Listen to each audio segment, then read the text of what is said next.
ফের গ্রেপ্তার তৃণমূল কাউন্সিলর। ঠাকুরপুকুরের ছবি দেখাচ্ছি দেখুন। কলকাতা পুরসভার 123 নম্বর ওয়ার্ডের কাউন্সিলর তথা বড় ষোলোর চেয়ারম্যান এই কাউন্সিলর ফের গ্রেপ্তার এই তৃণমূল কাউন্সিলর। আর জানি ব্যাপক চাঞ্চল্য, একের পর এক তৃণমূল নেতা তৃণমূল কাউন্সিলররা গ্রেপ্তার হচ্ছেন ঠাকুরপুকুরে। সবার দিক ছবি দেখাচ্ছি দেখুন। বিজেপির মঞ্চ ভাঙা এবং আঙুল লাগানোর গ্রেপ্তার, ব্যাপক অভিযোগ উঠে আসছে, একাধিক অভিযোগ উঠে আসছে। আর এই কাউন্সিলরকে ফের গ্রেপ্তার করলো কলকাতা পুলিশ। বিজেপির মঞ্চ ভাঙা এবং আঙুল লাগানোর গ্রেপ্তার। ঠাকুরপুকুরের ছবি দেখাচ্ছি। কথা বলি, সঙ্গে রয়েছে প্রতিনিধি ততন। ততন, ফের গ্রেপ্তার তৃণমূল কাউন্সিলর সুদীপ পল্লেকে গ্রেপ্তার করলো পুলিশ। হ্যাঁ গৌরব, তোমাকে জানিয়ে রাখি এই সুদীপ পল্লের বিরুদ্ধে একাধিক অভিযোগ ছিল। তুমি জানো 2026-25 জানুয়ারি একটি শখের বাজারে সভা হয়, যে সভায় বক্তৃতা রাখেন ত্রিপুরার প্রাক্তন মুখ্যমন্ত্রী বিপ্লব দেব। সেই সভামঞ্চ ভাঙচুর এবং আগুন ধরিয়ে দেওয়ার অভিযোগ ছিল এই 123 নম্বর ওয়ার্ডের কাউন্সিলর তথা বড় ষোলো চেয়ারম্যান সুদীপ পল্লের বিরুদ্ধে। এবং 2021-এ ভোট পরবর্তী হিংসা তার বিরুদ্ধে অভিযোগ ছিল।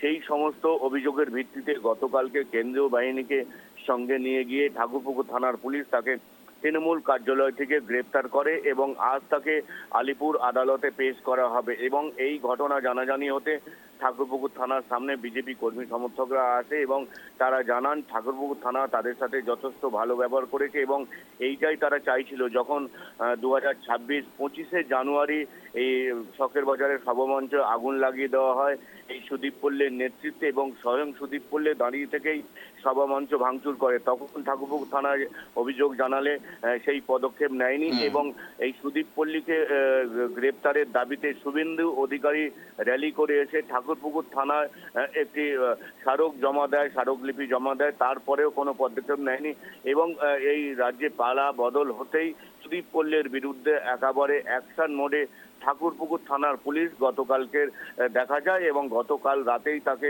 গ্রেপ্তার করা হয়। এবং এই অভিযোগ তিনি বাড়ির থেকে পালাচ্ছিলেন, তৃণমূল কার্যালয়ে লুকিয়েছিলেন, তাকে তালা ভেঙে বার করা হয় তৃণমূল কার্যালয় থেকে। কেন্দ্রীয় বাহিনী সঙ্গে নিয়ে তাকে ঠাকুরপুকুর থানা রাখা হয় এবং সেখানে বিজেপি কর্মী সমর্থকরা আসে। আজকে তাকে আলিপুর আদালতে পেশ করা হবে এবং তার যাতে পুলিশ কাস্টাডি হয়, তাকে আরো জিজ্ঞাসাবাদ করা হবে কেন তিনি 2021 সালে ভোট পরবর্তী হিংসায় জড়িত ছিলেন এবং যেখানে একজন প্রাক্তন মুখ্যমন্ত্রী ত্রিপুরার যে মঞ্চে বক্তব্য রাখেন সেই মঞ্চে কেন ভাঙচুর করা হয় এবং অগ্নিসংযোগ করা হয়।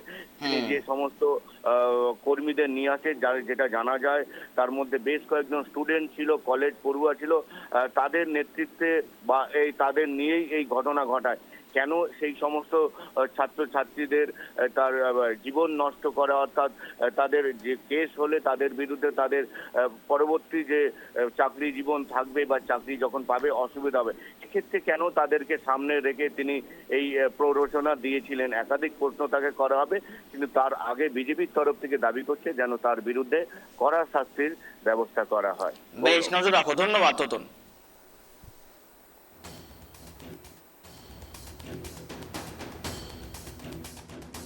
123 নম্বরের পৌরপিতা আমাদের 16 নম্বর বড় চেয়ারম্যানকে এই দাম্ভিক লোকটাকে নিচে বসে থাকতে দেখে থানায় খুব আনন্দই পেলাম।